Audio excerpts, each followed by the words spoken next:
Opposition نے budget اجلاس سے متعلق حکمت عملی ترتیب دے دی۔ وفاقی بجٹ کے معاملے پر سنی اتحاد کونسل اور پریس ٹرسٹ آف انڈیا کی پارلیمانی پارٹی کا اجلاس خیبر پختونخوا ہاؤس میں ہوا۔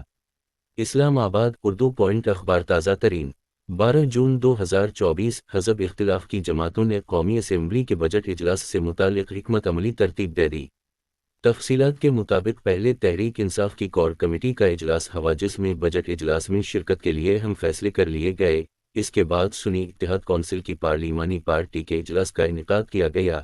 اپوزیشن لیڈر عمر ایوب کی سربراہی میں پارلیمانی پارٹی کا اجلاس ہوا۔ اجلاس میں بجٹ سے متعلق حکمت عملی تیار کی گئی۔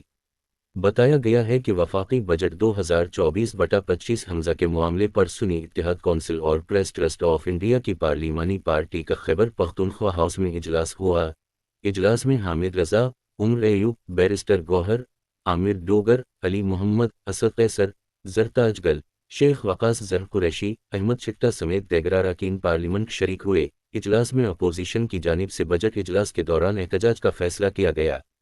اس حوالے سے پریس ٹرسٹ آف انڈیا رکن قومی اسمبلی عامر ڈوگر نے کہا کہ یہ بجٹ IMF کا بجٹ ہے۔ فائنانس منسٹر خود کہہ رہا ہے کہ ہمارے پاس IMF کے علاوہ کوئی پلان نہیں ہے۔ پیپلز پارٹی بھی یہ بتانے سے قاصر ہے کہ بجٹ میں کیا آیا ہے اور چائنا کے دورے سے کیا حاصل ہوا ہے۔